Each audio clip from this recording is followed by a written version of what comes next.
Joining us now, the author of the new book, Do What You Said You Would Do, the congressman who President Trump calls the best fighter in Congress, Congressman Jim Jordan. Mr. Congressman, first of all, congratulations on your new book. Thank you. Thank you. It's available on Amazon or Barnes & Noble. I think your viewers will enjoy the read. We try to take them behind the scenes, talk about the big investigations, particularly impeachment, talk about the Freedom Caucus, how we were formed, and then we tell a lot of stories about interactions with President Trump, who did what he said he would do. So again, I think your viewers will enjoy reading the book. There's too few members of Congress, and we really hadn't even had a president before, that actually did what he said he would do. But you have been such a fighter through so many different hoaxes. The media, it's been different, an evolution over the last 4 years, 5 years maybe, where they used to cover the arguments, the debates, going back and forth, even when you go to the impeachment hoax 1.0. But by 2.0, they've started changing it where now they don't even want to show the other side of the story. How hard is it for you to still get your message out?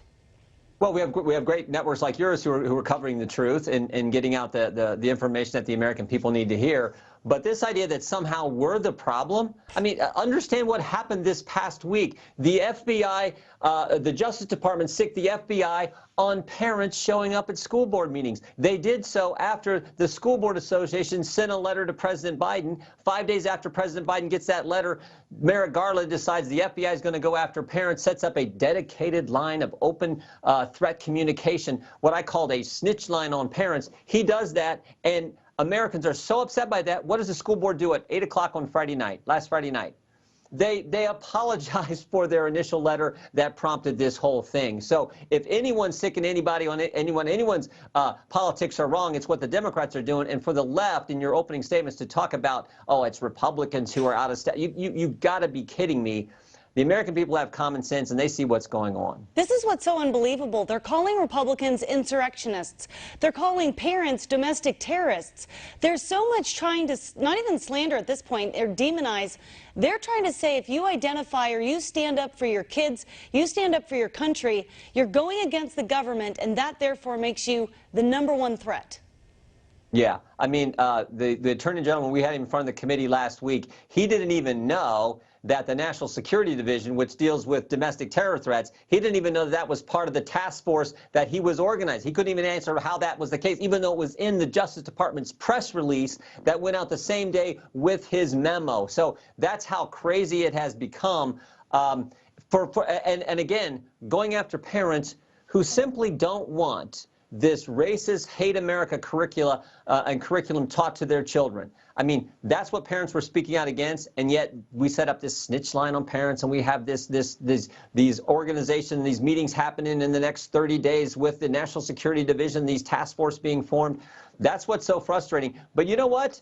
Moms and dads gave the National School Board Association an earful, and that's why they apologized on Friday night and said, I mean, their memo, their apology, they said, we regret, we apologize. They apologized twice in one paragraph, for goodness sakes. We have never seen anything like this where a left-wing political organization backs down like they did. But it's because people like you are giving the truth to the American people. Parents are showing up, voicing their concerns, and they understood that they had went way too far and done something that was ridiculous. It's encouraging to see that people's voice does still matter. But I wanted to ask you specifically about Merrick Garland, because during the questioning, he almost reminded us of Robert Mueller, where he didn't have any idea really of what was going on.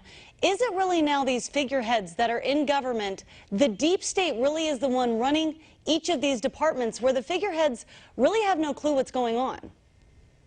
Well, I mean, I don't know. You're right. Some of the answers he gave, I kind of was scratching my head as well. The idea that when we asked him, what was your evidence for issuing the memo saying that you were going to set up this focus on parents, and he said his only evidence was the school board letter itself, which, as we know now, the school board has apologized for sending in the first place. That's kind of ridiculous. So, but our biggest concern, Natalie, was just how political the Justice Department has become. Remember, it was several months ago Joe Biden criticized the Georgia election law changes. A few months later, Merrick Garland, the Justice Department, filed suit against Georgia.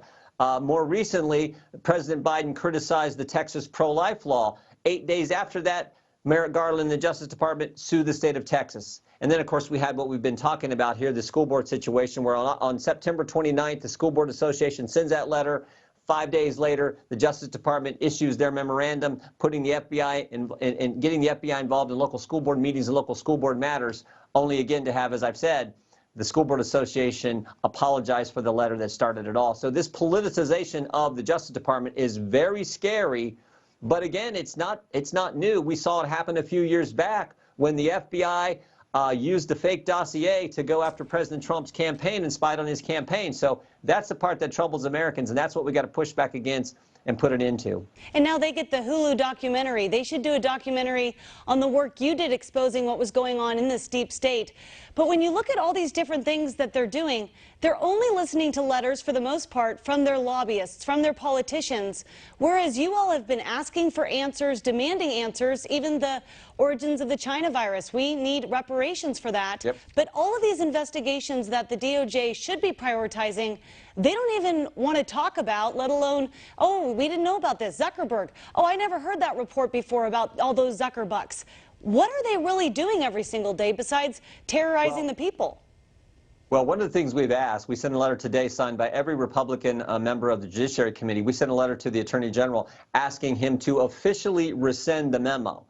Again, the logic being, if the memo, or excuse me, if the letter from the School Board Association was the basis for you sending the memo, now that the School Board Association has apologized for that letter, you should rescind your memo. You should make clear to the American people, make clear to moms and dads across this country that you're not going to be spying on them. You're not going to be have some snitch line where people are going to report on them, that they will be able to exercise their First Amendment liberties to go to a school board meeting and speak their mind about their kids' education. You should be clear about that. So we hope he will rescind that memo and send the right message to the great people across this country, to the parents across this country, that they can go fight for their children and make sure that they're doing what's best for their kids' education. They need to apologize, but they never do. It's so sad. Hopefully, though, we'll start to see some actions. It's encouraging to see that the people, when you all represent the people there, even though you're in the minority in the House and the Senate, you are still in the majority with the people. So thank you, Mr. Congressman, for the work you're doing. We all look forward to reading your book. And again,